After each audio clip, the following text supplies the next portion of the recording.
Hey everybody, welcome back to Fire Pit TCGs. It's Hellfire, and we've got the last part of our three-part P4 update VOD for Mugen Shoujo 2024. I am once again joined by Fatigued, one of North America's 4 Mugen Shoujo participants, and Tetrus. Yep, that's me. One of NA's judges and helpers for our Mugen Shoujo participants. And this video we've got Reversal Selector, right? Yep, that's the name of the set.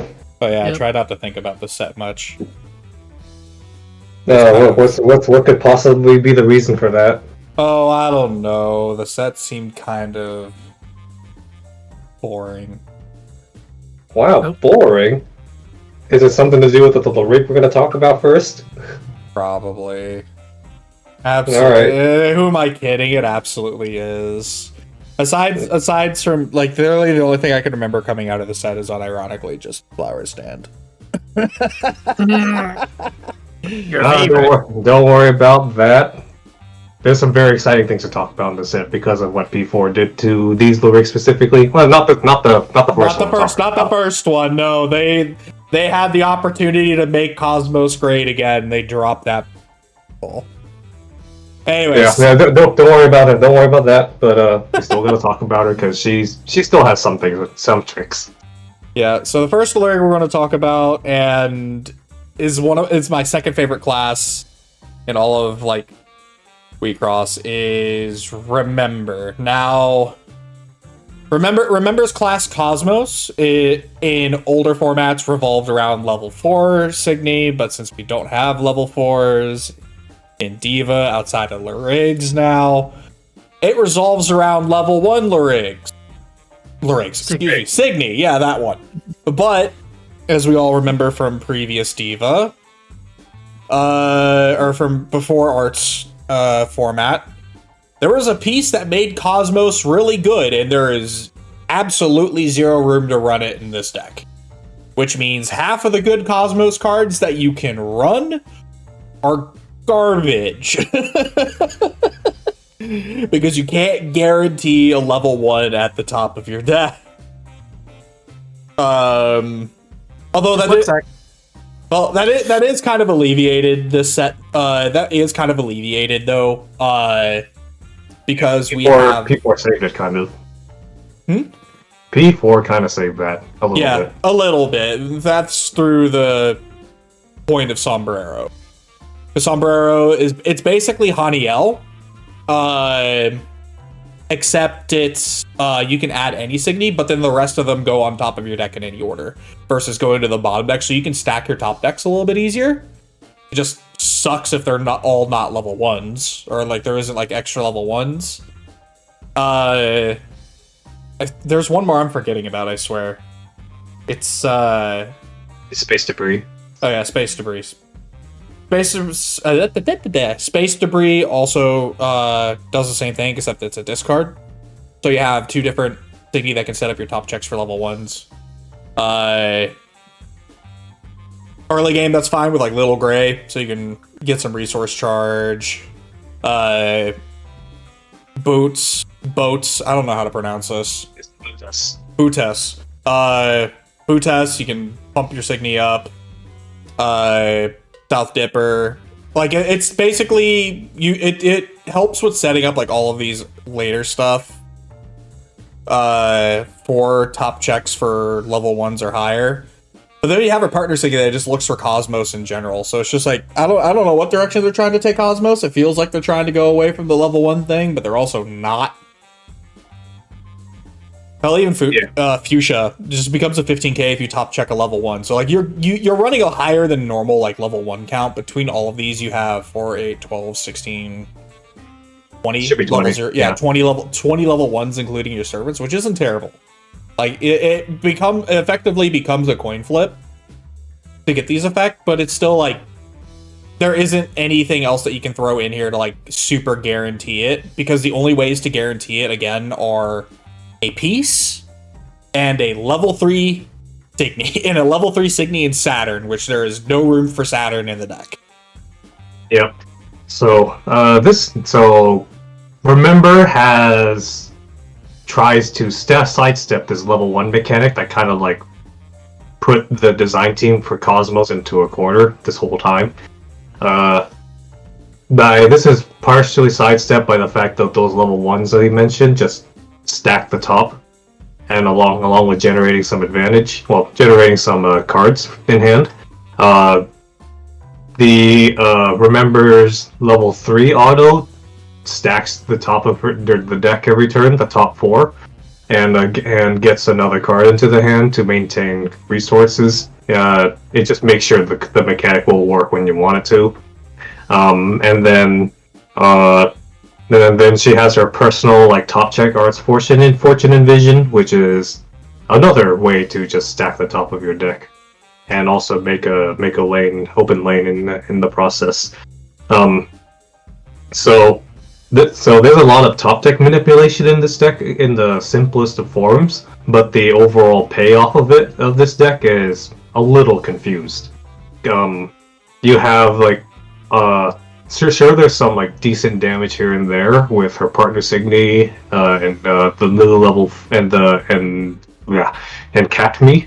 This is a really weird, and both of those are like your main methods of removal on level 3 onwards.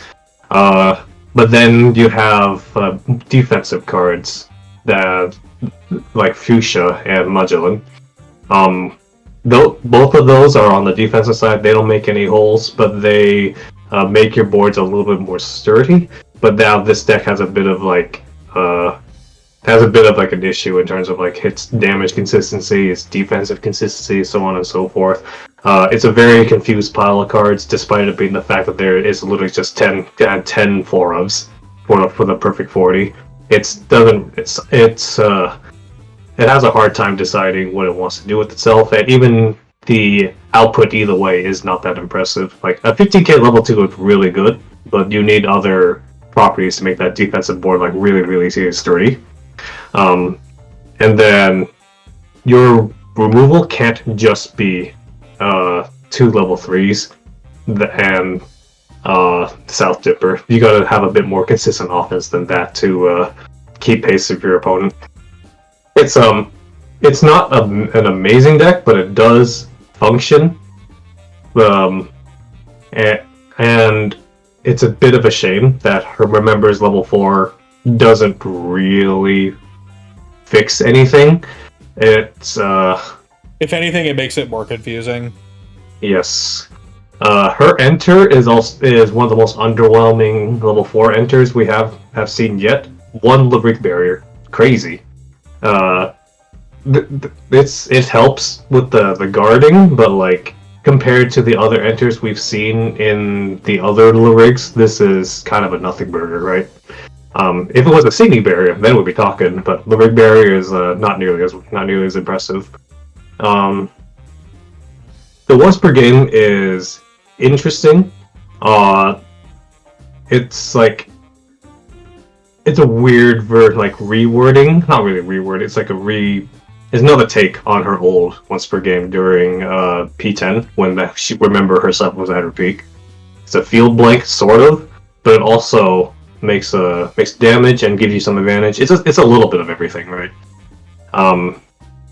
But like none of these really give Remember too much of a sense of direction and where she wants to go. She has like utility there, some damage there, some defense there, but like what does she want to do in the end, right? So her Lyric deck is inherently defensive, but like her aggro is sparse, and her defensive in the main deck is sparse, and then the actual damaging parts of her main deck is not consistent, and it doesn't actually cover do the full amount of coverage in terms of what lane she can out.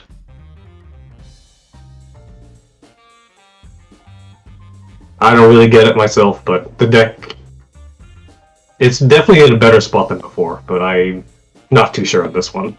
If anything, it's like the best and quote unquote best spot that it could have been is if that Exceed 4 was just like put like target limit upper in your rig zone gets the following ability for the rest of the game, and it just says treat all Cosmos Igni as level 1. That's literally like they could have done that and this deck becomes infinitely better. You would definitely be able to shortcut a lot of things with that, but it doesn't really help the ceiling of the deck, which is the main concern, right? So. Yeah. I mean, that ability is better than just a Lurig Barrier, especially when you like compare this level 4 to like every other level 4 that's came out, or like every other level 4 that we've talked about up to this point. Like, it's leaps and bounds better than just one Lurig Barrier. Yeah. We'll still be playing with it, because she's still a Lurig that exists in the format, but like, I don't think the MS players testing for this event are gonna be too excited to like try her out. So I wouldn't blame them if they decided to look at this and go, yeah, this isn't P10. Remember next. But it's fine because all of the rigs have to remember are a lot more interesting to talk about. Even the Black Lurig? Yeah, I found some sauce in there. Oh man, a little bit. Oh man, I can't wait to get that one. But we gotta get to our next selector first. That just got a card finally. Wasn't in the previous one for some reason, but understandable. Have a nice day. Yeah, this next little rig got quite a glow up from P4. She probably got, next to Ruko's level 4, she probably got the most buffs out of anyone here. Chiyuri, the last of the selectors to get a Lurig into this format, actually plays somewhat similarly to Amusers in some degree, except instead of Amusers going in and out of other zones, she sets stuff called magic boxes into Signy zones, and depending on what's in those boxes, you get specific effects. Yes. The generalization of this mechanic is if the card you flip has a burst, do this. If it doesn't have a burst, do the other thing. Then it may seem a little RNG, and it is, but that's kind of like the variance of the deck, and in a way skill expression of it. Because like the types of different effects you get depending on what kind of type of box you open is very, very, very different. For example, I would say it's a good one. It probably would be Ring of Fire Diver. That's one of her debut cards in her set. So this Signy has two very different abilities that are dependent on essentially what's in the box. So she can either get a vanilla vanish on her lanes there, or she gets to add like a guard text to Chiyuri's Lurig attack. Either result is kind of cool, but the unpredictability of what she gets from that box does affect her consistent performances across her tournament play. Another issue too is that because of this inconsistency and the card resource intensive nature of magic boxes, because you not only do you have to put cards from your hand onto the field for Signy to do stuff, you got to set cards up from your deck face down or other zones to set up those plays. So it's you're putting in twice as much effort onto your board as other decks are, but that gets pretty much completely fixed by P4. P4 gave her probably some of the best tools she could ask for to make her a relevant red Lurig and join the rest of her red brethren and just in the Go Fast crew. We're gonna mainly look at her new level 1 Handkerchief Magic. That card is crazy. It doesn't sound like much, but this is just a raw +1 in resources that lets her set up her mechanic for no cost, and if your current board is lacking in magic boxes, she can just attack first, put one down, and then that sets up her second attack in that exact same attack phase. It's really, really good. Because previously her only methods of generating magic boxes back then costed resources, and that's from like Fire Torch and Parasol Spinning. Both of those, Parasol Spinning. Sorry, Fire Torch as a whole is the damaged one. Yeah. Yeah. And this one costs a card in hand to set a box, and the Trapeze costs an enter. I'm pretty sure. Yeah. Yeah. Yeah. And You pay a trickster. Yes. Specifically. Yeah, these are action. So these are before the attack phase, to be fair, but you're still paying one to even access the mechanic to begin with. Yeah, Handkerchief is a very welcomed addition to this deck. Yes, and then the next one that she also got adds an extra dimension to her game plan that was desperately needed to give her some like utility, which is Henman. This card's crazy. It's a big essay of text, but essentially she has two effects. She has a burst box. She has a vanilla on attack 5k or lower vanish. Pretty good already on a level 2 8k, because usually level 2 8ks don't have removal effects like this. And the non-burst effect just burns 3 off-color enter. And just straight up, it sounds kind of crazy, and it's further emphasized by this fourth selector set having a bit larger focus on multicolored cards, because we have all these like multicolor arts that were revealed. And a new wave of dual color level 1 Signy. Yes, but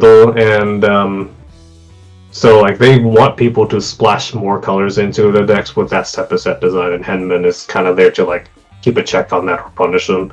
And the burst isn't even that bad. 8k vanilla Vetch or anything is like really strong. It's a very, very good card. Non-conditional. Yeah. Good. Yeah, Penman and Handkerchief Magic were both very, very desperately needed cards that she already needed to just to be competitive, and she got them. So that's where we're here. I mean, even her new SR is like really fancy. Yeah, her SR is not really a magic box card, but this card is able to out almost every Signy in the game at the cost of this Signy not being able to swing for lethal. A pretty minor cost in the long run. Yeah. On attack, send, and it doesn't vanish, it doesn't trash, it doesn't bounce. It sends to cloth, which gets around a ton of like random ass immunities that you might encounter in gameplay. Yeah, and to just make sure that like if whatever you're targeting either has a burst that you don't care about or has no bursts, because it's pretty easy to mishandle this card because of that. Yeah, because since it sends straight to life cloth, you can accidentally trigger the burst, and then you might just completely screw over your game plan. Yeah. Like for people playing against Chiyuri, like it is possible to play around this card if you are that terrified of it. Just, nobody ever has bursts in their cloth. Just field a full field of bursts. Yep. This card magic also gets an extra bit of like more stability to her late game, because before card magic, her only real late game Signy were like generic red cards that she was kind of forced to put in, and her Burner City, Burning Chorizo. This card is Burning Chorizo is super strong. It's pretty much one of the only level 3s in the game that's base 15k power. And her text is very, very strong as well. It kind of like back then it was all about Burning Chorizo. Sure, this card is freaking crazy, but you didn't have access to this all the time like he totally does with Jack Beans. We can't all have nice things like greed. Yep. But what card magic does help a lot, and along with Handkerchief Magic and Henman, like P4 loves Chiyuri. Oh, And that's it. And her level 4 Elsa is like adds even more onto the fact this 4 is really cool. And this because one of the one of the trade-offs for getting those extra effects from like taxing, like Ring of Fire, Diver, and Burning Chorizo's effect damage, they all did negate their own attacks, so they don't get to battle, they don't get to swing face normally, and they get to those abilities. But this once per game prevents that from happening, so like you can threaten way more damage than what Chiyuri can usually do with those at the board states. Because like if you do like a one of like double burning chorizo and then like one other thing, you're threatening 5 Signy damage. Yeah. Because you have the effect damage that you probably set up with the magic box, and then you have the normal and normal damage that you have to open the lane on afterwards. So that's two from those, and then your second thing you probably have some like other nonsense attached to it, like the guard tax or Ring of Fire Diver, or the burning from Henman, because I think that also disables their own attack when to do the burn 3. Yeah, it does disable. Yeah. So anything that does something else off the magic box, more than likely is a disable. Like, yeah. I think the only ones that don't I think the only ones that don't disable is we have Fire Torch doesn't disable. This one doesn't count because it doesn't look for magic box. This one doesn't count because it doesn't look for stuff like that. That doesn't. So basically, like, Henman will disable, card magic disables, fire, anything that looks for magic box disables, basically. Mm-hmm. So, Yeah, this 4 is really, really nice. It's really cool how they executed like a type of like a finishing move for Chiyuri thematically, because she's a little bit on the she has a very vivid imagination. So and then because she's red, she's just as capable as everyone else to be able to run funny red arts. Not as many as the other ones, because she has to be a little bit more honest with her mechanic. But she can still get there. She still has flowers to crush one. And not like she's lacking in damage anyway, because burning chorizo plus the level 4 is basically that kind of output you need anyway from her. Yeah, because like literally double burning chorizo, more likely it's just 4 damage in general. Yeah, and you might have noticed that she also has like a little crap Signy down there. That Signy is part of her level 30 once per game. It's just a free level 1 Signy that gets bigger as you like put more investment into her. It's a pretty cool way to like finish off a board. I'm still not 100% on how to perfectly use this OBG, but it is like it does a lot of it has like a decent amount of utility to it. It's effectively 2 holes for 2 enter. Very cheap holes. But and I guess that was part of how you tried to make your plan not as burning chorizo reliant, but now you have an even more angle of attack now thanks to card magic. So I can't wait for this card to come out in English, because I want to see if they can fit this entire title in that name bar. Oh yeah, absolutely. This isekai ass name. Yeah, that's actually the lore behind it. This is like the title of the Final Fantasy novel that Chiyuri tried to write during the 24 era. I know. Oh man. Yeah, and she modeled the character off of Eldora, so it's a kind of a cute relationship those two have. Mm-hmm.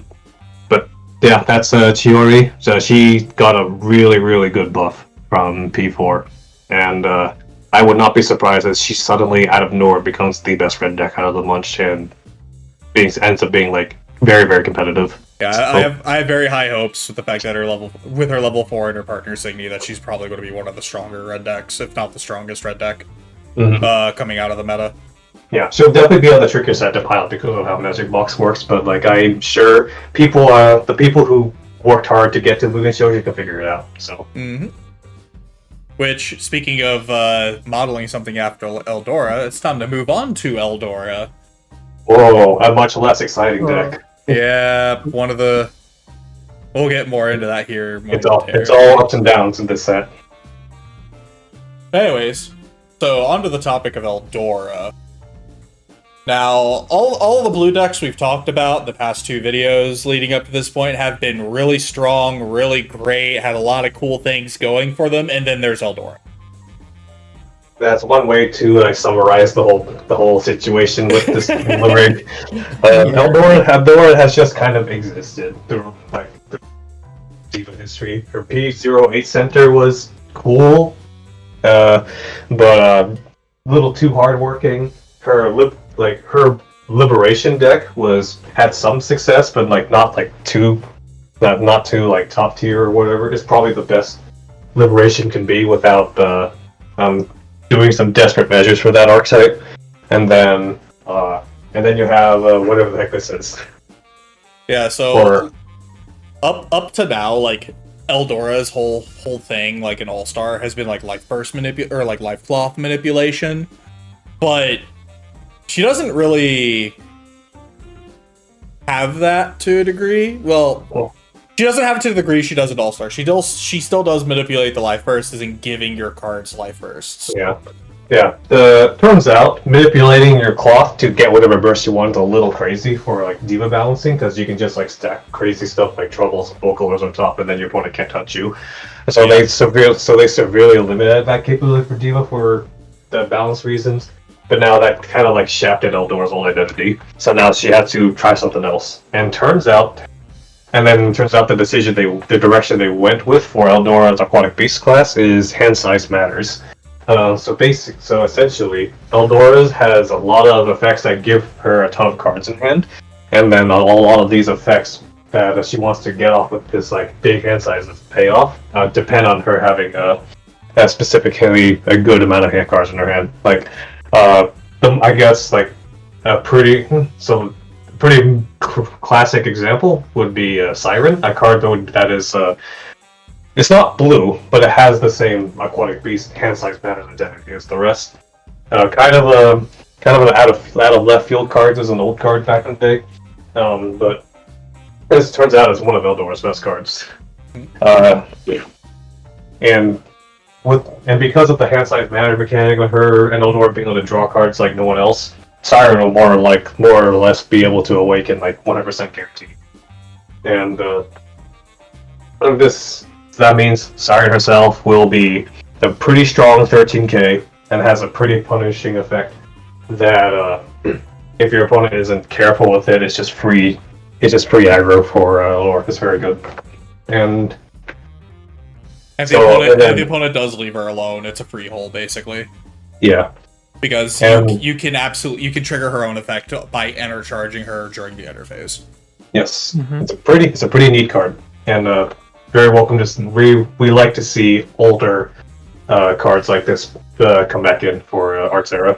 This is something that was like probably you guys have noticed through like the other decks that we've talked about. Like some of these decks do just randomly make older cards like incredibly more playable. Mm-hmm. This is one of those like situations. Not every deck does it, but this is one of those decks that does. Yep. We even see Sela there too, because people probably forgot she's an aquatic.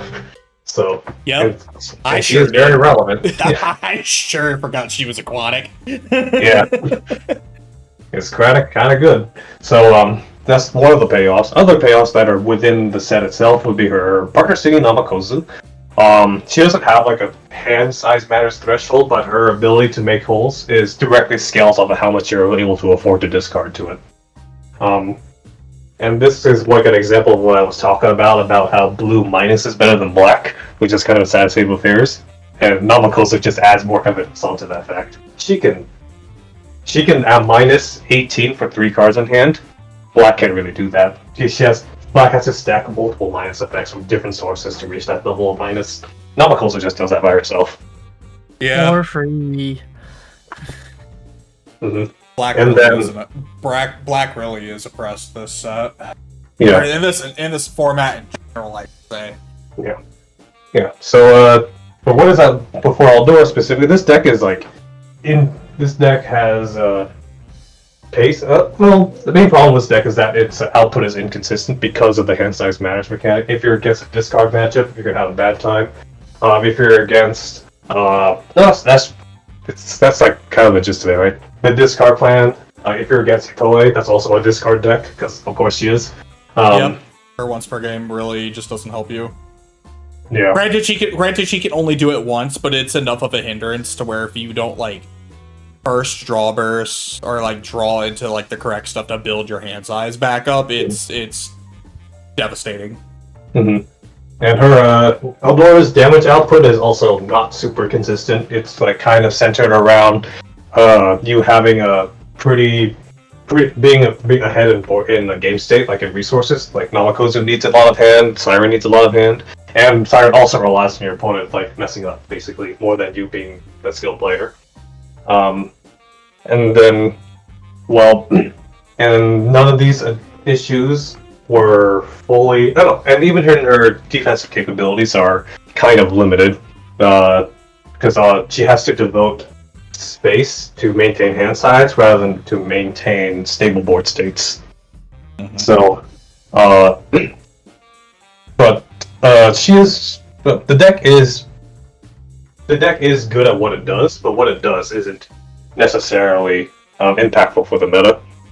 So, and the fact that she doesn't discard the opponent's hand herself means that she will be behind on consistent damage output compared to Akira, because she doesn't do the whole like lyric attack for the extra damage or not.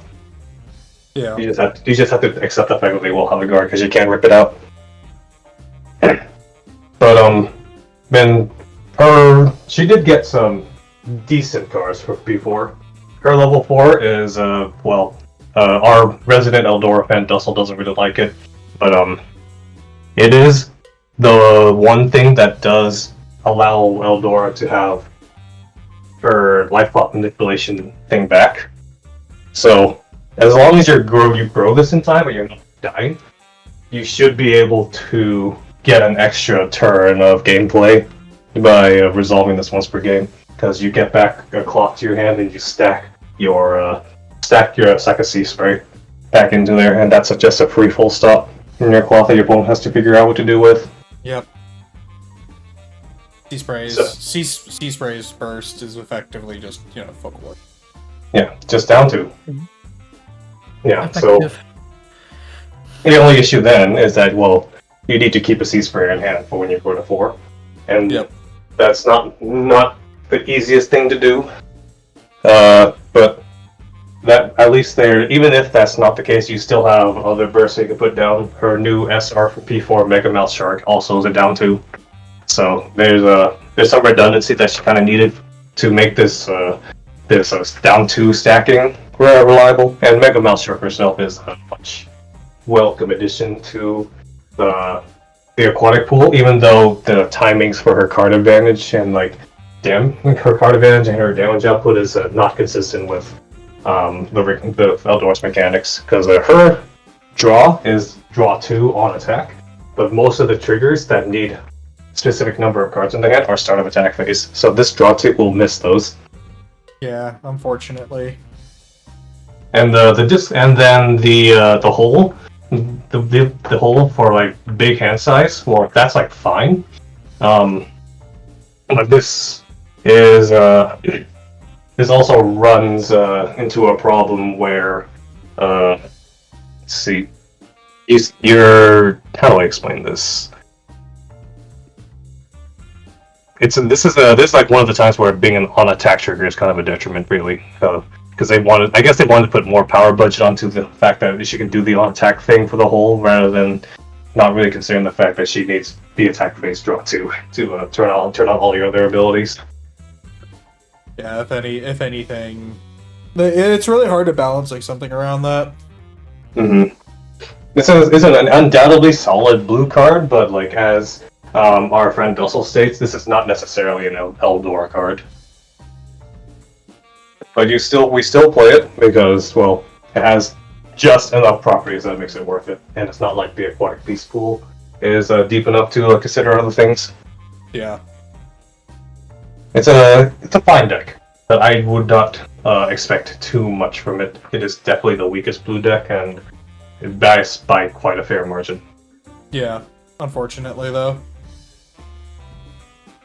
But if we're going to continue on, and we're going to continue with green stays winning, I guess. Always winning. Always winning. I mean, I'm not really upset about this deck as much as I sound. I think this deck is a lot more... It's so gas, honestly. I think it's healthier than Hitoe, and that's saying something. The bar is not high for being healthier than Hitoe. That is fair. No. Yeah, this next, like I said, it's a roller coaster. We're just going from one boring deck to a cool deck to a boring deck, and now this time this is the coolest of the cool. Like I mentioned, I think this deck is as strong as Hitoe, but is a lot more fair to play against than Hitoe. And that is On. On didn't really have much of a showing in pre-Arts Diva. Literal situation, Rudy Tooty point and shooty to head, and you were to tell me, say, hey, you need to recite Anne's level 3, verbatim, just pull the trigger. I'm not going to be able to do it. I don't even remember what that card does. I remember. I don't remember. Could not tell you what that card does just because of how much of a showing she did not have. Right. Like, Anne is a Lyric that has historically been the almost there Lyric. She's so close to being good that, like, it just feels bad when she ends up, like, not quite making it by, like, a hair. That was the case for her P08 center, and that was definitely the case for her P14 center, which was really good, but it unfortunately got kind of overshadowed by Shiroko, like, a couple sets later. But they were both very good at playing BA. But that's beside the point. We're looking at the newest Anne. This is probably like my most hyped deck for this format overall. This deck has a lot going for it. So Anne is the main rig for Green Beauty Signy. The way this deck works is that instead of the high octane big like power plays that the other two green decks did, beat it with like the Mass Lancer and the Hitoi being like the just Jack Beans and turn sideways deal. Yeah, Anne's big plays is just playing boards that neither of those decks can answer efficiently. And then she just walls up, make sure your opponent literally can't touch her, and then she swings back with damage that is also just as hard to interact with. And that all comes from her partner stick, Sweet Boku, which I personally think is the best partner sticking in the format. This card is busted. Like, you read her text and you realize, like, you read Sweet Boku's effects and you realize, wow, this card seems really vanilla. But then you realize there's something else in Tempora. So you literally play Sweet Boku, you play Tempora, and all of a sudden your field cannot be touched. Yeah, so Sweet Boku channels Shadow Seeking 3 higher and Contemporary channels 2 and lower. So that you are pretty much shadow all levels. But now the big kicker to this is that Sweet Boku's protection is cross turn, which means if you're against a deck so you can literally dodge every level 3 burst in the game with Sweet Boku on the board.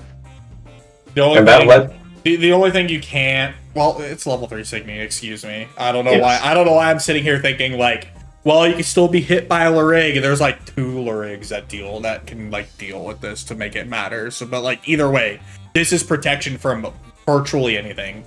Mm-hmm. Yeah. Almost in the same vein as like Midoriko's once per game. Midoriko's 4 once per game protection. Mm-hmm. Yep. Yeah. Sweet Boku Contemporary is one of the best boards you can generate at a time. It's pretty easy to do. And then she even has extra utility on top of her, like what type of board she wants, because of an older tech choice in the Dissonant meta and Dissona. This card is incredible in WX24. This card and Dissona was kind of like sort of inconsistent during Dissonant format because of the color variation in that meta. But here, almost everything is monocolor, and you can usually just name the color of your opponent's center, and Dissona is gonna stick around for a long, long time. Especially if you pair her with Sweet Boku or Contempora. She's even harder to remove now than before because of that. So then that's the extra like walling redundancy that she has there, but with all this walling, there has to be some kind of payoff, right? You can't just wall and win the game. You need damage, and that kind of comes from her level 3. Her level 3 rewards you for being able to successfully wall your opponent and keep your Signy on board. If you're on the turn that you get on your next turn on 3, if you have anything on board, that CD translates into a full hull, And since the thing that gets back, since that thing comes back into your hand, you can play it again on a different zone, reposition it, do whatever, adjust your board state freely without having to like once return trash or anything. It's very good. It's basically free, but your opponent has to. You have to make sure your opponent is unable to interact with you on it with it. Allow me to be bitter for a second. Her OPG is remember 4 exceed 4, and does more. Yes. Allow me Sure to be bitter. Remember, that's unprivileged. Yeah, kind of a slap in the face. She gets the Lyric Bearer, which synergizes with Suiboku's auto to just get a free enter charge from like block from preventing the Lyric damage, and the free +3 on the additional +3 board buff that she gets on top of that ability makes sure that gives more insurance that your opponent can't just run over yourself and prevent the add auto from going off. So it's a well designed OPG, even though it doesn't sound like very much for itself. It's very synergistic, and the whole game plan and when you hit 3 is to get off this auto when you can, and prevent your opponent from trying to interact with you as much as they can with the walls that you put up. Like the deck doesn't enter deny or discard like the other decks do. Like they don't. She doesn't resource deny. She just makes sure that no resource work on her. So effective the same thing. Effective. Yeah. Her level 4 further accelerates like this ability too. Yeah, but like all this sounds pretty good on paper, but her weaknesses were prominent enough that she still wasn't super consistent in results compared to the other green decks. The thing is that despite all this going for her, her resource generation was on the weaker side. She was pretty weak to discard, and then all of her Signy are still base 12k on her 3s. So like after that one turn of OPC and again maybe getting that one lane off, your opponent can just like turn sideways onto your board for the rest of the game, and then she won't be able to like do anything back to you.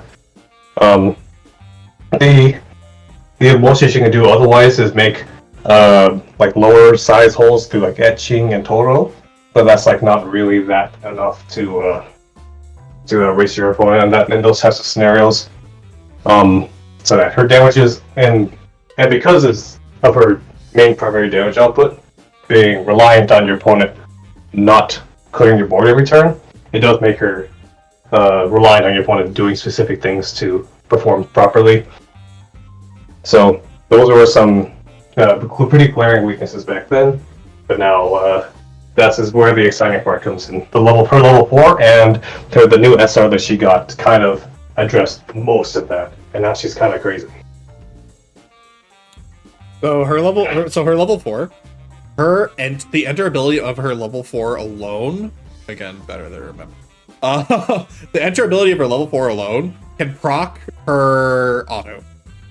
Well, yes, it goes in time for her auto from her level 3.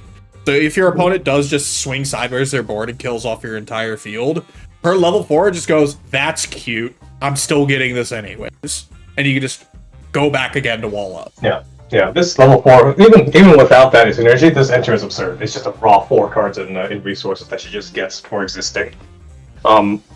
So this like kind of addresses two issues in one: her inconsistent opponent reliant damage and her weak resource recovery without end dissonant. And so now you can just like, I'll just grow to 4 and get my field back, and now we're back in it. And that's like a really good start already. This enter is freaking ridiculous. It's almost, I would say it's about the same as Pyrrhus enter, if not better than it. And then it gets even more interesting with her once per game. Her once per game is kind of weirdly worded, but it effectively says bounce 1 of each color on your opponent's field and enter. So this usually just translates to like 1 hole ever on the board, and then a little bit of enter control on the side. But the whole point of this is to it's like a finisher, right? She's not really much of an open freak type of deck because she's just walling instead. This is her way of opening 3 without giving your opponent any enter at all. They just get some stuff in their hand, and then they even lose a bit of enter on the side because of the enter bounce. It's a solid enough OBG, but But these synergies are not like immediately obvious because like because the idea is you want to get rid of one specific threat with the enter plus auto synergy, and then you use her OBG, recollect OBG, to get rid of one other thing that might be hard to answer, and then you follow up with her newest SR from P4, Scream, and for the third lane. Scream is incredible. It's an incredible addition to her roster. It's Hard art is so good. I love it. I love the painting this is based off of. Like to begin with, like this art is so good though. Yeah. I was waiting for WiXoss to get the Scream into the game because it's just too fitting. But now we finally have it. It's a genuinely really good card. Surprise Pikachu face. I know, right? Yeah, this shores up the other one thing that Anne was having trouble, which was that consistent damage. Now she can threaten it proactively instead of reactively. It's a little unwieldy because you need to do power matching, which makes it hard against the decks like white decks that have like power buffs and stuff like that. But those kinds of power buffs tend generally like cancel out by the fact that you're bouncing two things before you play Scream. So like those like board buffs get turned off because you bounce those buffs away, and then as long as you're properly set up with the trash for Scream, you should be able to open 3 without giving the opponent any resources on your 4. And well, that does say trash, doesn't it? I don't know why I thought it said field. Oh boy. Oh, that's good. Yeah. And it's not like her damage is like super lacking early game either. Like it's it was very easily patched by the fact that we could just slot in Barbarian for free.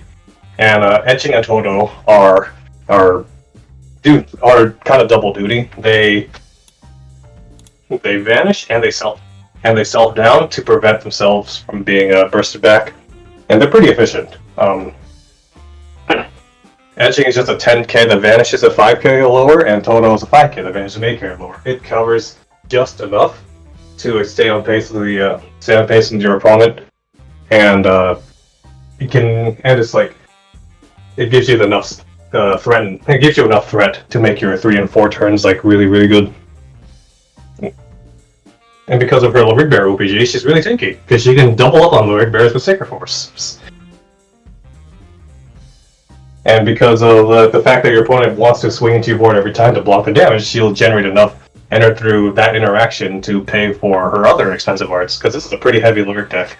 But she can afford it because your opponent is forced to let you afford it. Not this one, is it? No, it is this one. Prayer. Yeah. Prayer. Yeah, Prayer, Learning from the Past, they're both 3 enter arts. But with proper interactions from your opponent, you should be able to afford these for free. So yeah, You should have enough, even without using the effect to trash your green arts for prayer. Yep. You even have we can even slot in running at full speed, which effectively works as a second iteration of Anne's OPG. Because that's really cool, right? Yeah. Jeez, literally like this deck literally screams, I have this Lurig 5 times in my deck. Yeah. Yeah, I've just been in general very impressed with how they buffed Anne for P4, and we're just gonna test to make sure that all this hype isn't misplaced, because there's still some caveats to her game. So, yeah, but those will appear in testing once P4 actually drops. Yeah, but this is definitely one of the decks we will heavily consider for Mugen Shoujo. And now we move on to the last one. Yeah.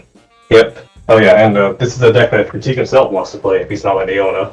It's like his first choice, maybe second. Last but not least, we got Alfou. Now, when we were coming up with these lists, and it's worth mentioning, I think it's worth mentioning, there was a couple times where like her P11 center was just in general. So like, P11's so good. The P11 center is pretty good. But for the sake of this, we're just going to use your P3 center. Is it? You were more behind this one, Tetris. Is her P11 center possible for this build? It is, but you don't get a partner. That's fair. Yeah, her partner. Her partner is pretty good. Her partner's not good. Her partner's not good, but you have to run it. Yeah, like our partner's like it's a necessary evil. Mm-hmm. Yep. Wait, Alright, so this isn't let's her go partner. through. Wait, hold on. It's Chiyuri. Yeah. This partner is not good, but we'll get into that a little bit once we get to our playing style. So, Alfou is the third player that plays with demons, the other two being Ruko and Urith. But this Alfou's like way of using demons is instead of like stalling the game with Ruko or like doing a bunch of like self-trash shenanigans with Urith, Alfou just wants to turbo mill herself and the opponent. So it's probably the most aggressive black deck you can probably find in this format.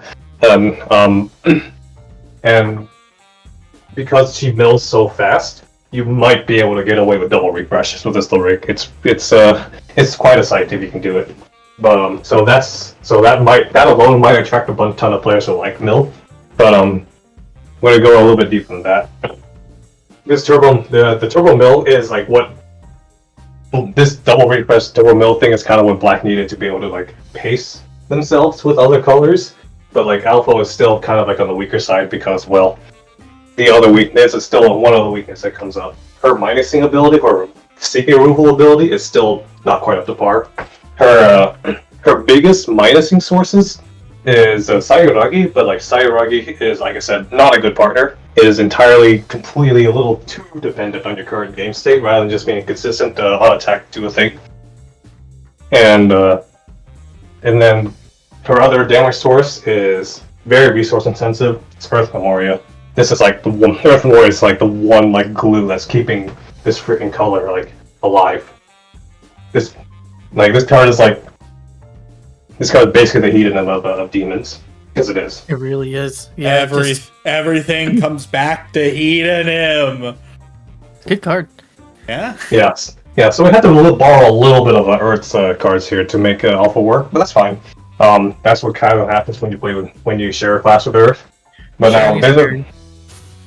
so there's a like we see it here from like the Earth starter deck. We've got Mitsume. So yeah, Mitsume mills, and Alpha loves milling. Yep. Yeah,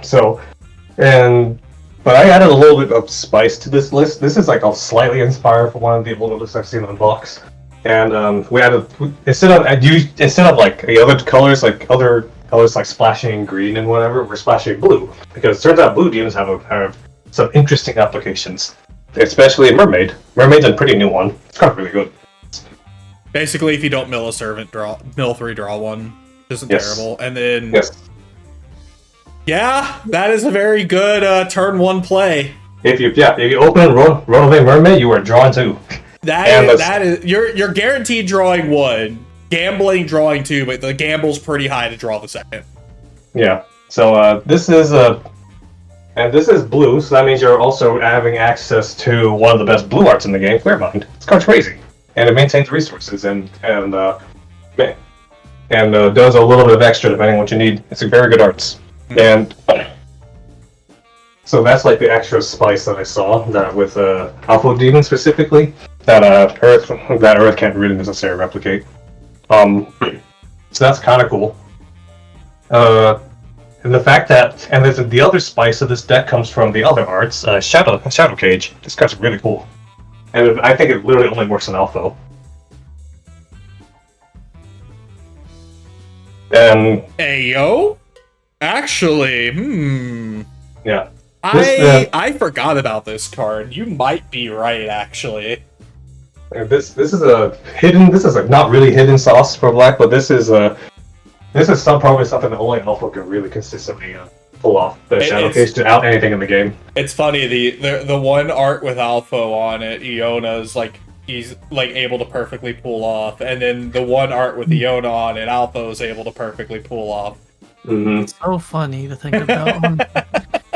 Yeah. So I did mention all the turbo mill, so I guess you should introduce all the sources of it. Sayuragi is one of them. That's a partner thing. Of course, she has to mill. Milling the opponent, of course. So we have Mitsume, which is from Earth's side. We have Dentalion, which is the level 2 burst. This is that's just another vanilla mill source, Dentalion. And then we have Stolas, which is the other mill source. They all just mill 3 when you just like breathe. So with enough of these effects stacked around, you should be able to do double refreshes pretty consistently. And that is kind of why this deck is also playing Deadly Portal instead of Dark Miasma, because Deadly Portal is very, very strong if you're set up for it, and Alpha sets it up for free. Yeah. My Iona. Art's not being used in Iona or somewhere else. Okay, if you play this at MS2024, that means you can still play Iona in Spirit. Yeah.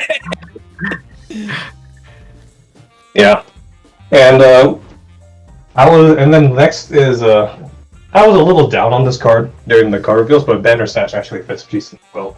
The other level 2 burst. This card reads like a bunch of nothing. It kind of is, but this is like the freest way to have a 12k wall in turn 2 and be able to like stall your opponent out for a turn. So it works. I did try to find other alternatives for something like this, but no, this ain't bad. And if you burst it, you're pretty happy if you burst it too. So, and that's the new addition. One of the new additions from P4. The other new addition is Vapula. It's a level 2 non-burst. That's an Earth card, not an Alfou card, because we like to share. Yeah. It's just 2 resource revive anything. So just bring back your Sayuragi, your Hades, your whatever. So funny enough, you could if do any of these have like on enter mills? Yeah. Well, yeah, mermaid. No, like opponent mills. Oh. They do not know. Dang, No. I was gonna say because if they did, you could use this to if there was anything with like an on enter mill your opponent, you could use this to re-trigger that effect. Yes, that is true. Yeah. Unfortunately, we do not in Diva. Yep. Mm-hmm. Then let's see. So that's like the main deck. It's decently cohesive. It has one plan in mind, and I think it does a pretty decent job as far as black goes. Now for Alpha the Rig, she sustains. Alpha the Rig, the start with the 3. This 3 is not good, but it does sustain her resources over the course of a decently long game. Because that she just gets resources just by playing her game plan, just milling. Her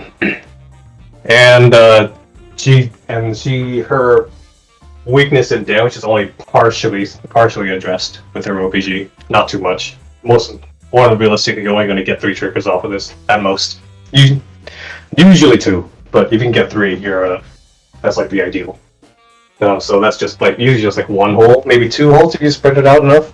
But it is very dependent on your opponent's board state and what your cards and trash are looking like. So she's not bad. Well, I don't think she's that bad, but she's like.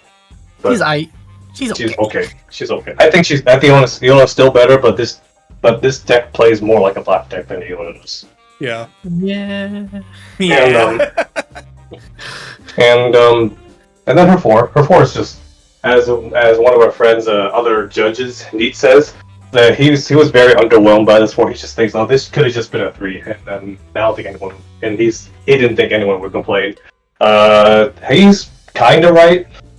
But it's a 4 now, so like you just had to take you just had to take the fact that you can just run the 3 and the 4 together, right? And then get some value out of it. Your entry is like funny. Just mill 6. That usually if you weren't getting the first refresh of our gameplay yet, now you do. Or if you need something to set up your Sayuragi with, then now you do. It's just that enter doesn't give any advantage or setup. Only a little bit of setup compared to the other rigs, but it's fine. Her OPG is kind of funny though. Her OPG is also fine and also very inconsistent. Mm-hmm. It's very reliant on what's in your trash. Yeah. So if you get milled out somehow, or and you're not paying attention, you mill yourself out. Like her OPG is basically useless until you build yourself up another trash. Yes. Yep. Which at that point it might be either there's a potential it's too late in the game. Yeah.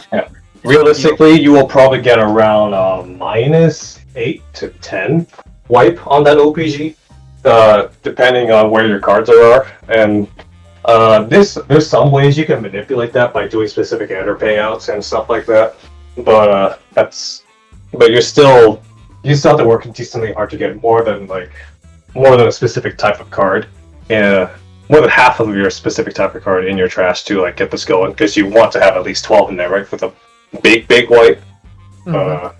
Fatal Punish. What? Yeah, basically Fatal Punish. Like this 4 is fine. It's not the worst, but you do need to work for it. Mm-hmm. And that's kind of where it kind of stops and ends in Alpha. She does the black thing, and she does the black thing pretty well, but only if you're able to put in that investment into her, and then she just ends up being just an okay deck at most. But if you want to play black in a Spirits Farm, then Alpha is probably the way to go. Absolutely. Like, Alpha is probably, like, out of all the black lyrics, I think she's a little bit better, but, like, Iona has more results, so I'm inclined to believe Iona is a little bit better. But this is all leading up to P4. Anything can happen going into P4. Yeah, Iona just has a really good niche in her non-targeting removal. Alpha, all those removal targets, except for level 4 OBG. So. It's okay, let's be real. Who's really playing Exia that often nowadays? No, it's just Shadow. Shadow's the thing. Yeah, Shadow is a thing, though. Shadow's gonna be pretty huge. Yeah, that thing that about covers it for all the P3 lyrics. Let's just sum it up with what we think is like nice for among all the 15 or so choices that we went through here.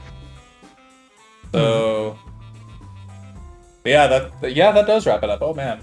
Yeah. So the Fatigue, after we went through all these, through our 3 videos, what do you feel like playing, or what are you excited to try out? Definitely excited to try out more Anne, even though I played it once with the one game I played. Hitoe is up there. Might consider Akira. Maybe consider one of the red decks, because funny, haha, burst. Or I cope and I dope, and I hope Iona's is good. Keep coping, friend. Yeah. As I will. It ultimately depends what you want to do in MS. Like, do you want to do well, or do you just want to like go in there and have some fun games, right? So yeah, either or. We'll see. We'll see in the end, right? Yeah. We have as long as it doesn't feel like your invite got wasted, then we're happy for you.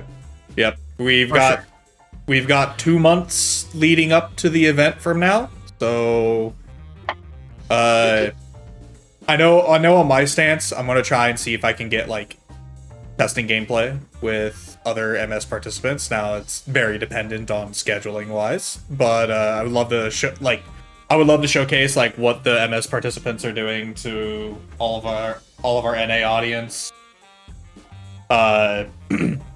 if all possible. So look out for those videos. For the series of videos, though, thank you Tetris and Fatigue for joining. Thank you for having me. I talked too much about this game. Leave me be. No, you'll forever be here. Yeah, it's fine. It's fine. But yeah, thanks again, everybody, for tuning in for this series of videos. Like in the previous videos, if there's something you don't agree with, or there's something like we're overlooking that could potentially go for these rigs, feel free to let us know in the comments. Got additional analysis you want to look into, then let us know. You might influence our MS players toward your direction. Yep. Remember, if I see any good Iona lists, I'm out there. You know this. Yep. I'm prepared for all the comments to be gas Iona lists for you to try, and we get no testing done for the rest of the for the other rigs that probably need to be tested. But hey, and just gonna be me on. It's like feel. It's like you see Iona. Oh, that we know who's playing. Yep. Fatigue. Yep. All right. Thanks again. I'll probably see you later. Yep. Don't forget to like, comment, subscribe, and everything. And we will see you all in the... Well, I'll see you all in the next video. Yep.